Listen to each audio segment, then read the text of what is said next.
Ever have something that you knew you were supposed to hate, but you just couldn't bring yourself to? Take Star Wars Return of the Jedi as an example. While it was the worst rated in the original trilogy, it still wrapped up Luke Skywalker's character arc in a satisfying manner.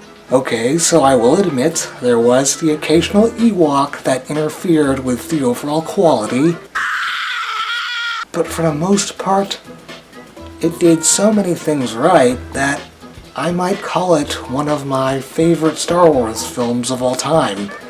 And that's really saying something considering that it's considered to be the worst in the eyes of many people. Such thinking is quite the opposite with my opinion of Ratchet and Clank Going Commando. So many other critics have sung this game's praises and said that it's the perfect sequel.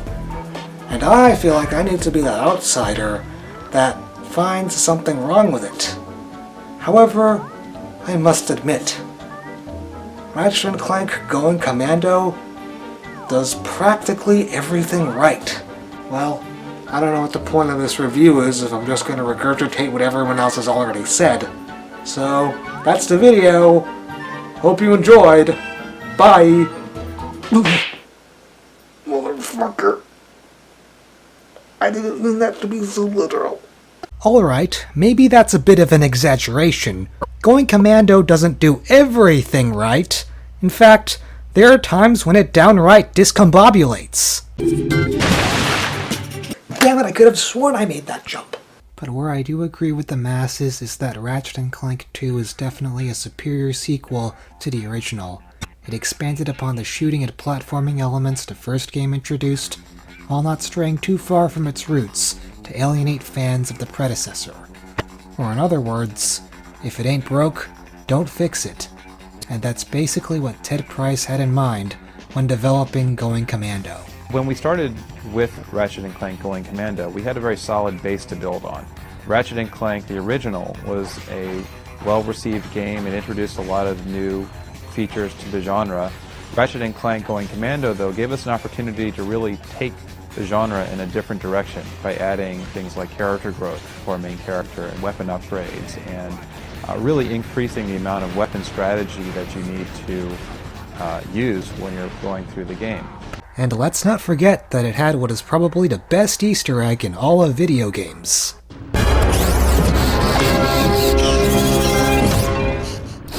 Sorry.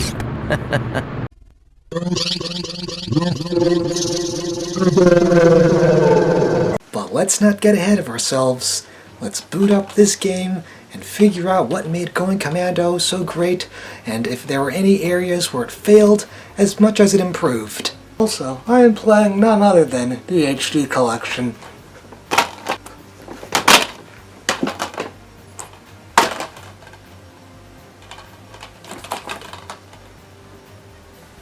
The game opens with Ratchet and Clank being interviewed at a show known as Behind the Hero.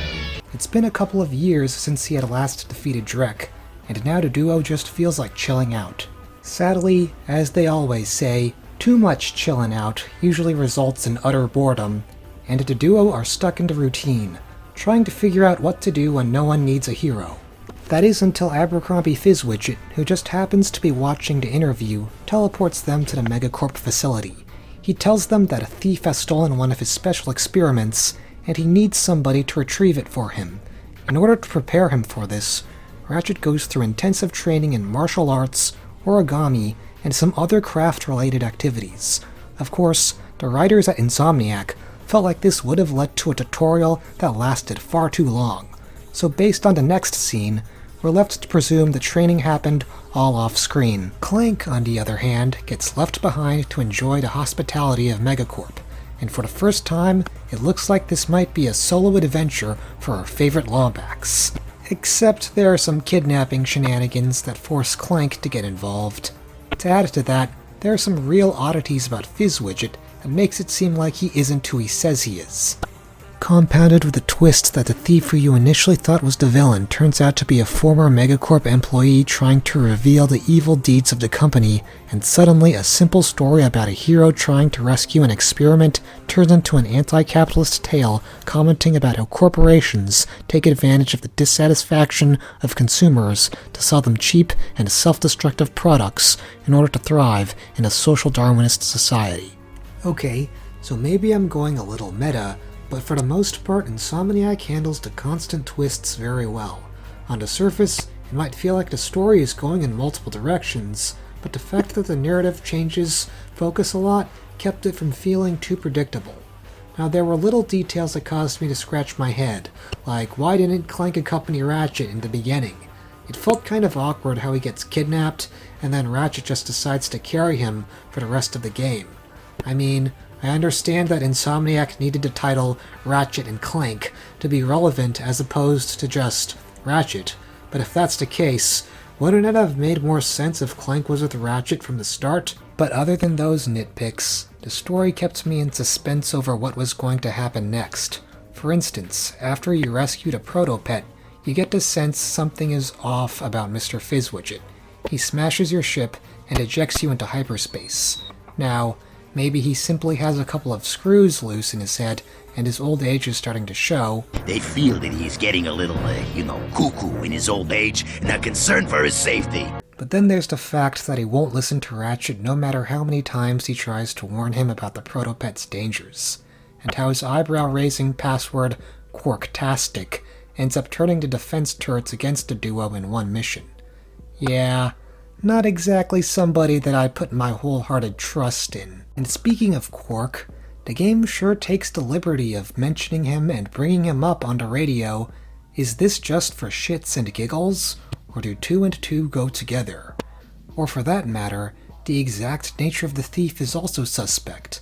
Mr. Fizzwidget talks him up as if he's the ultimate threat we need to take out, but there's something a bit uncanny with his overall clumsiness. I mean, hitting your head against a door, crashing around when the proto-pet bites your hand. Okay, fine. Maybe Insomniac is trying to give their villains more personality, but they are stretching it with how little of a threat the thief comes across as. In fact, the major reveal of Angela being a benevolent heroine trying to protect the galaxy from being devoured by a violent and a deceptively cute proto-pet instead of a malignant thief robbing an expensive experiment from an organization forces you to wonder who the real culprit is. Is Megacorp just another innocent company, or is there something more sinister happening behind the curtain? Going Commando's story constantly leaves you hanging just enough that it feels like it's making the player delve deeper into the game to find answers while not creating plot holes or inconsistencies in its narrative. But the story would be paperweight if the characters didn't do a good job of supplementing it. As is quite already known, a lot of critics complained about Ratchet being too mean throughout a majority of the first game. Therefore, Going Commando made him much kinder in situations, as seen when he offers to fix Clank's love interest in the end, or when Fizzwidget ejects them, he comes across as more understanding compared to his anger when Quark did the same thing. In fact, in this scenario, Clank is the one who gets angry. At the same time, he's not 100% Gary Stu or Mr. Goody Two-Shoes like a certain motherfucker, and he has his nice balance of dry wits to even out his softer personality. Take the cutscene where he and Clank discover a new wrench, whereas Clank tries to solve the puzzle, Ratchet just... If you break the glass with Solved it. He's basically someone that feels like the same character despite little tweaks to his personality. Certainly not a complete 180 like another sequel did. What the hell is your problem with Jak 2? Jak 2 is a classic. Go get a better taste in games, bro. And to top it all off, James Arnold Taylor replaces Mike Kelly as Ratchet in an attempt to make him have a nicer tone. Personally, while for the most part, James Arnold Taylor does a fine job, I had nothing against Mike Kelly bringing a rougher type of interpretation to Ratchet.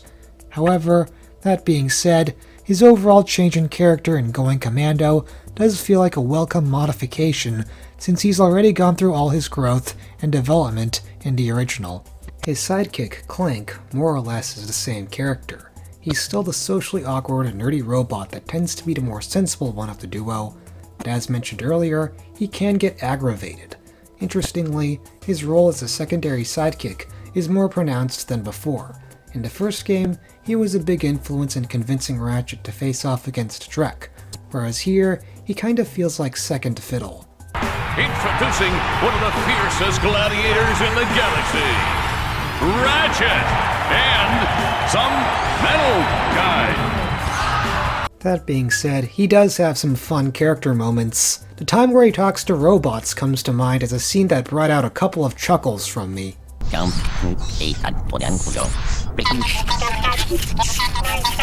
Other than that, not much has changed with Clank besides the fact he seems to have somewhat more of a reduced role to give Ratchet more of the spotlight.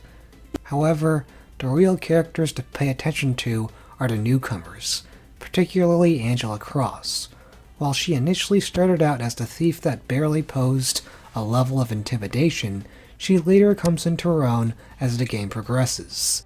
She's basically a rebel trying to take down Megacorp and serves as the individual constantly warning our heroes that the company isn't what they seem. The fact she's a former employee at Megacorp who worked closely with Fizzwidget gives her more depth, considering that her experiences provide her with a better understanding of the villains' ways, which makes her very pivotal to the story. Sure, maybe she falls into the stereotype of damsel in distress when she gets captured by thugs for less, but for the most part, Insomniac made her into a fully fledged female character that didn't feel like it was going too far into the SJW territory, while not also putting her in a fridge, for lack of a better phrase. Of course, a talk about Angela wouldn't be complete if I just completely ignored how the future trilogy just negated the fact she was a female Lombax just like Ratchet. Yet, they make it seem as if Ratchet was the last of his kind. Hell, in A Crack in Time, there's even a radio transmission confirming this. I'm sorry, have we confirmed that Angela Cross is in fact a Lombax? I know that was the assumption, but she doesn't have a tail. Female Lombaxes don't have tails, Kip. In fact, this just in, lots of females do not share the same anatomical traits as their male counterparts. So where was she during the whole Tachyon fiasco? Why didn't Azimuth ever bring her up? It's almost like for the future trilogy, the Insomniac Games writers were basically like, let's make the future trilogy epic. Cinematic. I was thinking that this would move the Ratchet and Clank series forward.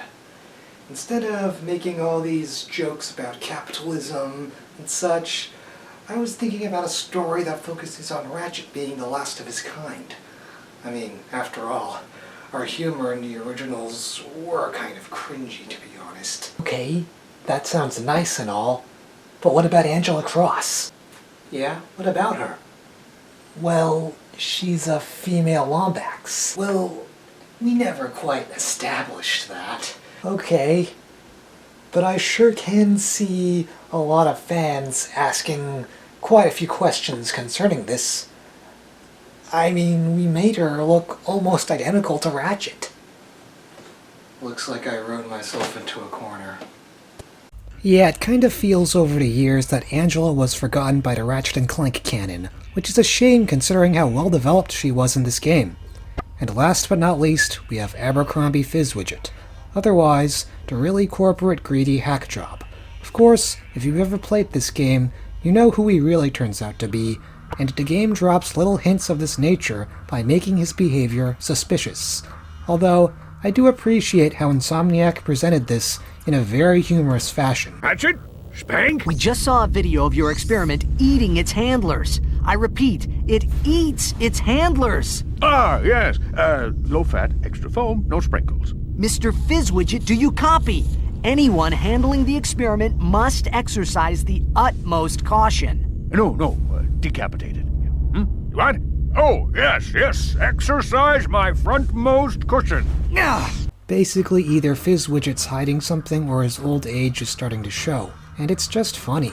Usually this trope of the man behind the mask is taken seriously, like how in Harry Potter, Professor Quirrell turns out to be holding a piece of Voldemort's Horcrux inside him. but Going Commando manages to sprinkle a bit of humor on this trope in that while Fizzwidget's double persona is somewhat obvious, it's played for laughs in a way that he tries to hide this by faking dementia symptoms. In fact, speaking of humor, it tends to be a hit or miss in this game. The Thugs for Less gang leader is made fun of by his tendency to trip over his words and to not get certain phrases right. There are a couple of times where this hits the right beats. And don't bother trying to find me, cause I got wind. I'm like the wind. You never know where I might show up next. And I blow hard. And I can be cooling on a warm summer day. Well, you get the idea. Goodbye, morons! But for the most part, it falls apart because of how awkwardly it's scripted. Take a look at this scene. Oh yeah? Well, you can kiss you know what I mean. Dang it. The punchline is in there somewhere, but it's presented in such a forced manner that it just makes me go, har har har, instead of rolling over laughing. When the game was genuinely funny were the subtle, smaller bits of dialogue that usually insulted a particular trait of the character. For instance, when Angela says that her house is a remnant of her previous life, Clank asks if she was reincarnated.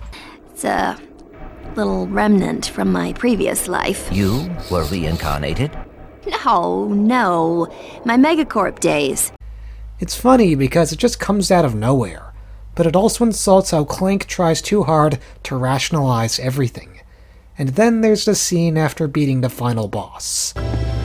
Ah! I don't know if it's Ratchet's hoarse scream or the fact he actually somehow expected Quark to redress as Mr. Fizzwidget again.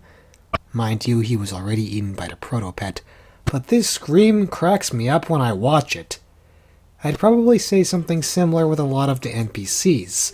Most of them are a hit or miss. For the ones I enjoyed, there's a former Gadgetron employee selling the Therminator. The only reason I remember him is because he kind of reminds me of Captain America. He initially thinks he's selling products for Gadgetron, and has to be corrected that Gadgetron is no longer in business, and Megacorp is the new weapons and gadgets giant in town. Kind of like how Captain America has been frozen for so long, and needed to catch up with the times after thawing. Gadgetron will pay me millions! Hey, I don't know how long you've been frozen, but I don't think Gadgetron's operated in this galaxy for years. Everyone buys Megacorp products these days. However, on the negative side, there's the hoverbike racer with sensitive feelings. He basically suffers from the cliché character trope of the tough guy actually being a wimp. As a matter of fact, Ratchet and Clank Going Commando tends to use the bully character trope a lot with some of the other NPCs, including the mathematician that you meet on planet Dabo, and the second hoverbike racer you meet on planet Jabba. Maybe it's not too big of a deal that they're two-dimensional cookie-cutter personalities. After all, for the most part they are NPCs, so they don't play a major role in the story. I just find them to be relatively boring compared to what we got in the first game. In the original, some of the NPCs would provide some sort of commentary on the capitalistic conditions they live in, like the bodyguard that works close to Captain Quark being only paid 6 bolts an hour, which demonstrated the hardship of the working class that were cheated by the system that tends to favor the few on top. Would you please keep your politics out of this review? Okay, sorry. However, for Going Commando, I couldn't help but feel like it was empty in comparison. Almost like they were trying too hard to force a joke upon us at the expense of losing the charm that the original had. But this is a nitpick considering how rock solid the rest of the presentation is. This applies to the overall level design. Going Commando makes use of alternate paths to take instead of limiting you to only one. For instance, on planet Maktar Nebula, you can either take the path that leads to the arena, where you can engage in tournaments and mini-bosses, or you can go down the other one, which leads to a Super Mario Galaxy landscape, with the goal being to destroy the signals to the Thugs for Less fleet. In a similar vein, on planet Dabo, you can fight through hordes of robots to combat a Thugs for Less leader in a giant Clank segment, or you can go into the interior factory, where you go through a gliding section to follow a maintenance spot. The factor of choice in the level design really increases the amount of time spent on individual planets, and also provides the sense there's a lot to do along with the main quest. Adding to the immersion is the amount of detail Insomniac puts in each of the environments. Planet Uzla combines the rainforest atmosphere with the gameplay. There are Loch Ness monsters that carry you from point A to B, and piranha plants where you need to time your jumps carefully by feeling the vibrations of the controller to detect when they're going to clamp up. Or how there are interactable slot machines on the Maktar Nebula that rewards you with ammo, bolts, and a skill point depending on your luck. I remember just constantly hitting these, trying to get them all to fall into TNT crate so that they'd explode. Little details like this really keep the game from falling into the formula of run down a path, platform, and shoot. I always dig side content in games, considering how bored I get with the main objective, and these little features on the planets of Going Commando were enough to prick my OCD and mess around. And the OST expands upon the atmosphere of the levels. For the most part, it uses the same techno instruments as the original, the only difference being that it makes more of a usage of the electric guitar. The best example of this is the track that plays when wandering the desert of Tabora. The electric guitar combined with the upbeat cinematic undertones creates a mood that encourages the player to go out and get all those crystals. It really livens the environment considering how barren the desert is. Seriously, I understand that the desert is supposed to be empty, but could you at least add some fossils or cacti instead of a simple oasis?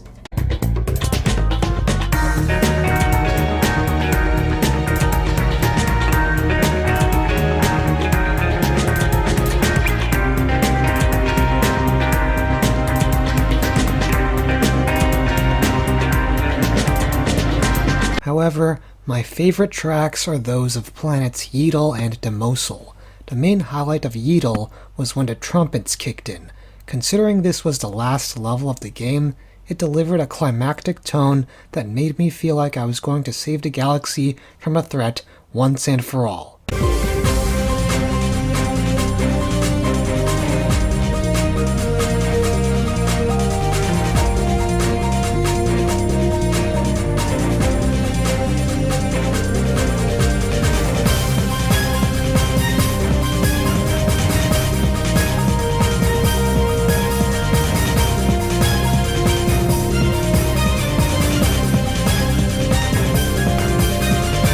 Demosul, on the other hand, made use of a staccato effect in order to convey the feeling of a technological city. It's pretty damn jumpy, and it makes me bob my head to the beat.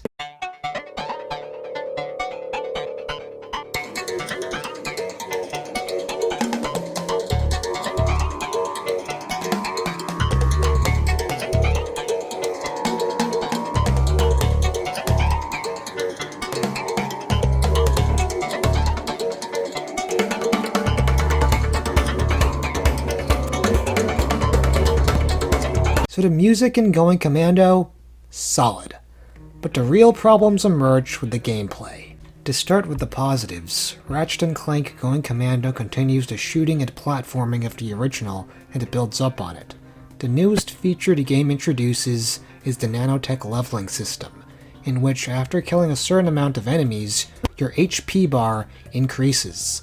This of course is the same for the weapons as well, in which gaining enough experience causes it to become a stronger version of itself. So the Lancer turns into the Heavy Lancer, which gives it a rapid-fire feature along with bullets that deal more damage. The Disc Blade Gun turns into the Multi-Disc Blade Gun, which splits into multiple projectiles that home in on the target. Some people criticize that most of these weapons stop being relevant after they're fully upgraded, but I disagree. Considering that buying a lot of them tends to be really expensive, especially in the late game, you're bound to end up using maxed out guns to gain the upper hand in combat. And the experience system isn't the only way weapons upgrade. Slimcognito's shop allows you to manually add modifications to your weapons, so sometimes you can coat your mini nukes in acid, or the mini turret gun will create an electrical charge. I kind of wish the mods were more varied, because a lot of them boil down to status ailments and lock-on features. I wish there was stuff like increasing the ammo a weapon had, or maybe having a special effect for the weapon, like the Lancer's shots bouncing off of enemies. But alas, 'tis not the world we live in. You can also add mods to your ship, and they're good, but I'll get to my issue with the ship battles later. There are a lot of interesting weapons this time around. The game introduces 2 new category types, with the pulse rifle being the sniper and the blitz gun being the shotgun.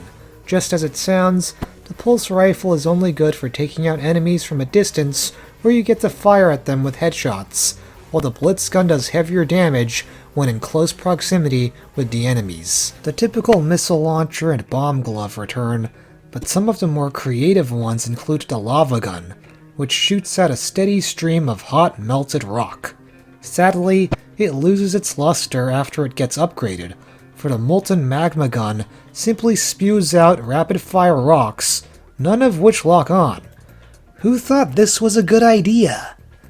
Now, a weapon that does get better when you level it up is the Sheepinator, which turns into the Black Sheepinator, which has a specialty of attracting enemies to attack it after they become a sheep and explode on contact.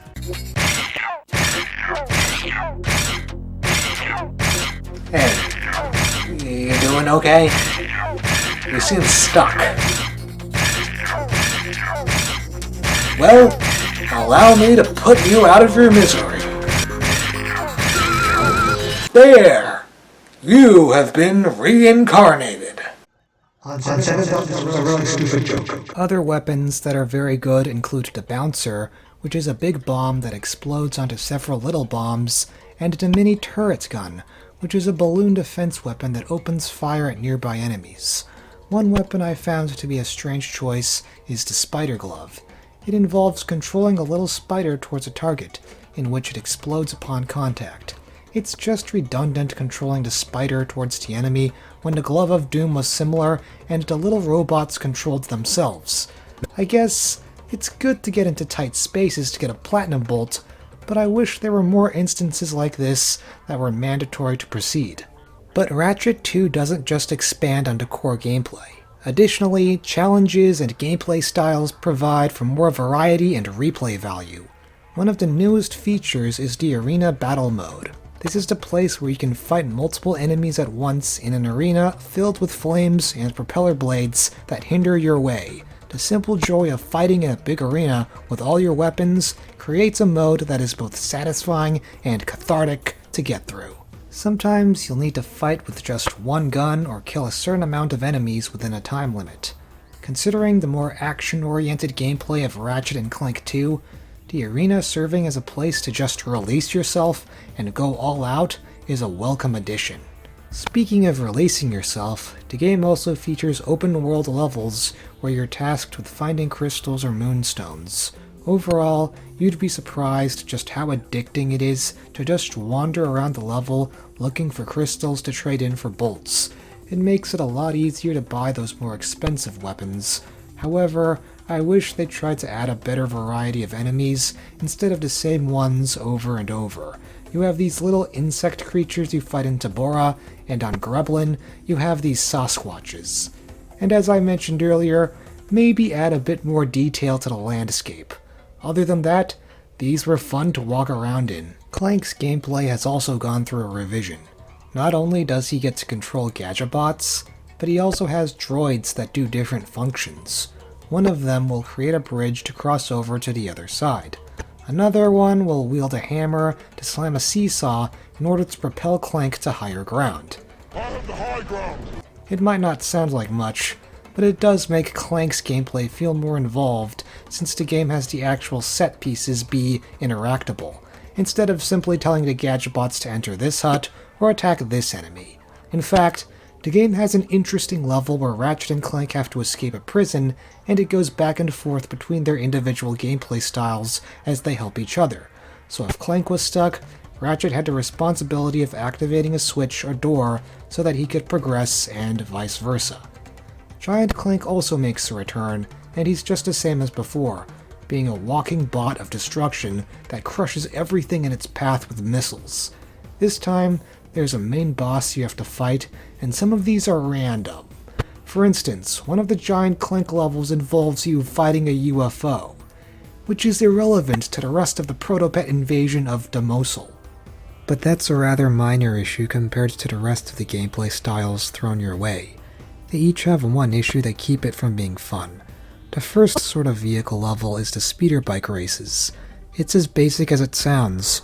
Race around a track 3 times to win. However, what keeps this from being any good is how slippery and loose the controls feel. I mean, I understand that it's a hovercraft, so it's not touching the ground, but it's very easy to just run into obstacles because of oversensitive controls that are a bit too jerky. Combine that with some weird hitboxes, and these races really pissed me off. Then there are the spaceship levels.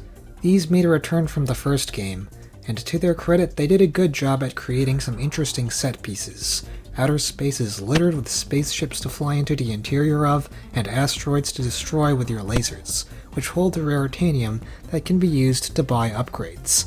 It's a decent system hindered by a few problems. Similar to the hoverbike, the controls aren't perfect, but this time they tend to be a bit too stiff, which makes it hard to dodge obstruction in the way. Another issue is that enemies will shoot at you from behind, meaning that there will be a couple of cheap deaths. You'll be desperately barrel rolling in an attempt to evade, but it's not effective, and can make some missions frustrating. The best way to ameliorate this is to buy weapon upgrades at the Slim Cognito ship shack with raritanium. In one mission, where Ratchet and Clank accidentally activate a defense system with the password Fizzwidget gave, I was having a hard time because I couldn't destroy all the turrets in a timely manner considering the repair bots kept fixing them. However, buying weapon upgrades for my ship made all the difference here. But in order to do that, I had to go through a long-ass process of mining for raritanium on Tabora.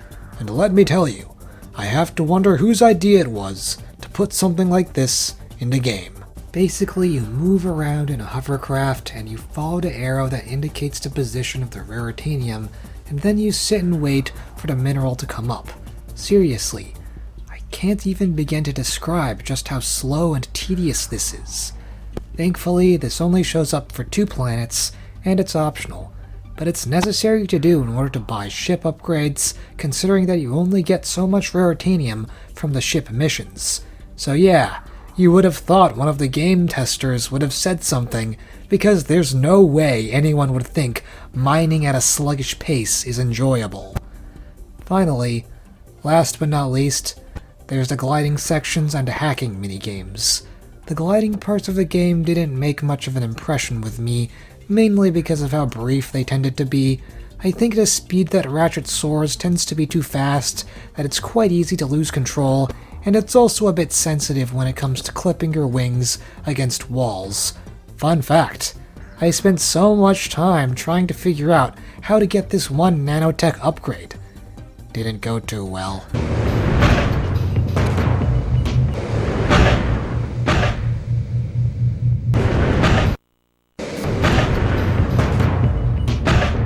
But I know I'm not alone with that. As for hacking with the electrolyzer and the infiltrator, these just feel very out of the way. So with the electrolyzer, you basically have to flip the switches for the chargers to go through. The difficult part comes in when you have to be constantly paying attention to all the terminals because it's so easy for one charge to hit a dead end, making you lose the game. The best way that sort of worked for me was staring at the center of the screen so that my eyes could catch most of the directions of the charges. The infiltrator is a bit easier, considering all you do is direct a laser to a central point. There is some degree of route memorization that is necessary to figure out where the endpoint is, but I'd say that it's not as frustrating as the electrolyzer. All in all, while the core Ratchet gameplay is solid, the differing gameplay styles are hit or miss. Basically anything where Ratchet wasn't on foot fell apart one way or another. And I could probably describe this game's ending in a similar manner, in the sense it's solidly executed for the most part, but the final boss is a mixed bag. So after the big reveal of Angela Cross being the thief's identity, Ratchet and Clank wander across the galaxy and learn more about the Protopet and its killing machine nature. But why won't Mr. Fizzwidget listen to them? Is he just that tone deaf? Does he want nothing but to make billions?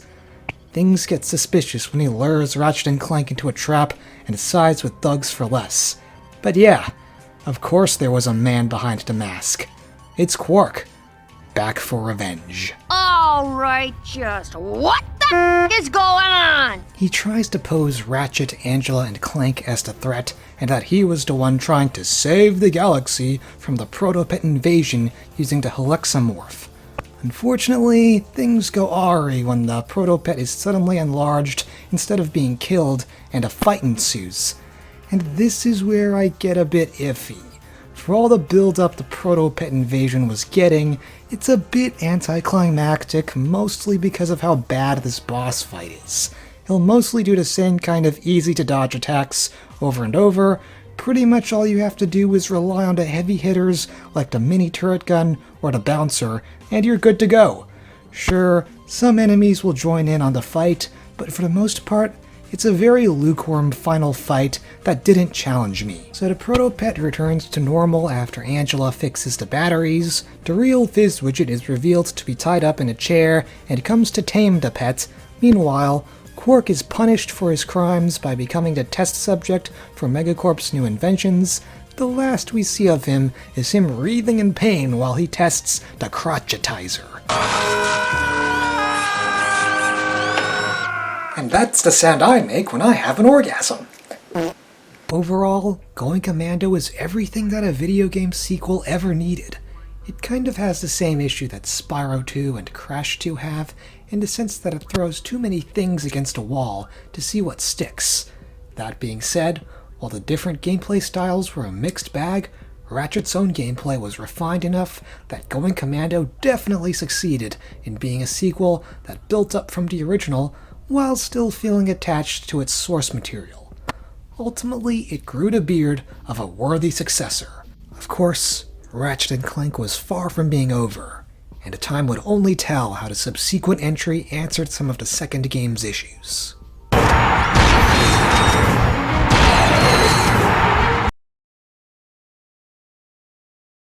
tried thinking of some things I may have missed, and there are quite a few Jak and Daxter references littered in the game. Naughty Dog and Insomniac Games were good friends, so it's interesting how they gave a nod to one another. Alright, that's all I have to say. Bye for real this time.